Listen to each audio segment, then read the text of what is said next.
الشیطان اللعین الرجیم بسم اللہ الرحمن الرحیم یا ایھا الذین آمنوا کتب علیکم الصیام کما کتب علی الذین من قبلکم لعلکم تتقون صدق اللہ العلی العظیم۔ سب سے پہلے آپ سب کی خدمت میں یوم غم حضرت خدیجہ الکبریٰ سلام اللہ علیہا کی وفات کی مناسبت سے تعزیت و تسلیت پیش کرتے ہیں۔ اس آیت کریمہ میں خداوند عالم روزے کے فلسفے اور اس کے سبب کو ذکر کر رہا ہے، اس کی طرف اشارہ کر رہا ہے کہ روزہ ذریعہ ہے تقوی اور پرہیزگاری کا۔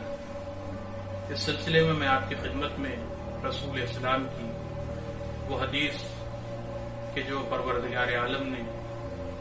اپنے حبیب سے سفر معراج پر خطاب میں فرمائی کہ اے اللہ کے رسول، اے محمد، پروردگار کے نزدیک سب سے محبوب ترین عبادت خاموشی اور روزہ ہے، لیکن وہ روزہ دار کا روزہ ہی کیا کہ جس میں اس کی زبان اس کے قابو میں نہ رہے، اسی طریقے سے ہے اس کا روزہ جس طریقے سے کوئی نمازی نماز کے لیے قیام کرے لیکن قرت نہ کرے، تو میں اس نمازی کو نماز کے قیام کا اجر تو دے دوں گا لیکن اس قرت کا اجر نہیں دوں گا۔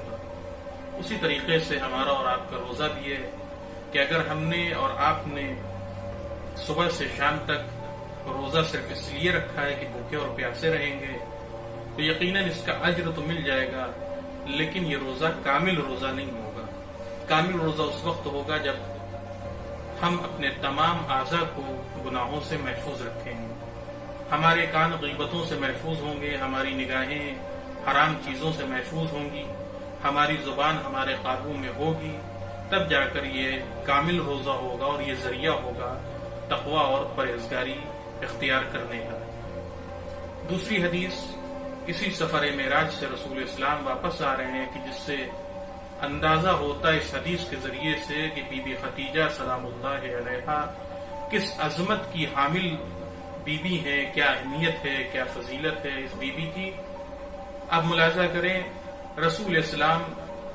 جب سفر معراج سے تشریف لا رہے تھے، جبریل امین سے ملاقات ہوتی ہے۔ رسول جناب جبریل سے فرماتے ہیں جبریل تمہاری کوئی خواہش ہے؟ تو جبریل کہتے ہیں میری خواہش ہے، لیکن اس سے پہلے میں آپ کی خدمت میں اللہ کا بھیجا ہوا پیغام پہنچانا چاہتا ہوں۔ آپ جب گھر تشریف لے جائیے گا تو اللہ نے یہ پیغام بھیجا ہے کہ بی بی خدیجہ الکبریٰ سلام اللہ علیہا کی خدمت میں اللہ کا سلام پیش کریے گا۔ اس کے بعد رسول اسلام جبریل سے فرماتے ہیں اے جبریل تمہاری بھی کوئی خواہش ہے؟ تو جناب جبریل کہتے ہیں کہ اے اللہ کے حبیب، آپ کے خادم کی خواہش یہ ہے کہ جب آپ گھر تشریف لے جائیے گا تو اس حقیر کا بھی سلام بی بی کی خدمت میں پہنچائیے گا۔ آپ نے ملاحظہ کیا اس حدیث سے کہ یہ کس اہمیت کی حامل بی بی ہے کہ جس کی خدمت میں اللہ سلام بھیج رہا ہے، جس کی خدمت میں ملائکہ کا سردار سلام پیش کرنے کو فخر محسوس کر رہا ہے۔ یقیناً بہت ہی اہمیت کی حامل بی بی ہے، اور یہ وہ بی بی ہے کہ دور جاہلیت میں بھی دو القاب سے پہچانی اور جانی جاتی تھی، ایک لقب سید قریش اور دوسرا لقب طاہرہ۔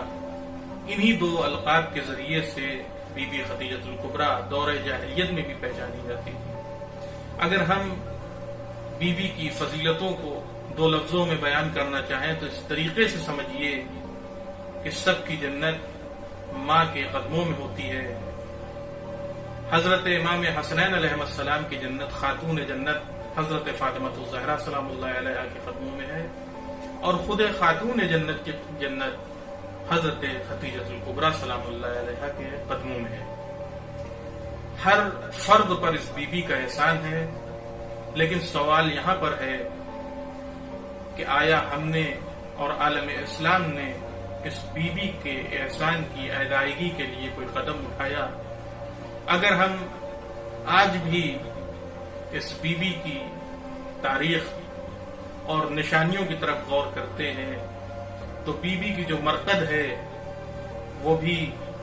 آج اپنی مظلومیت کی گواہی دے رہی ہے۔ جس طریقے سے خدیجۃ الکبریٰ سلام اللہ علیہا کی شہزادی حضرت فاطمۃ الزہرا سلام اللہ علیہا کی مرقد اپنی مظلومیت کی گواہی دے رہی ہے، اسی طریقے سے خود جناب خدیجۃ الکبریٰ کی مرقد آج مسمار ہے، اس کے اوپر کوئی سایہ نہیں ہے اور اپنی مظلومیت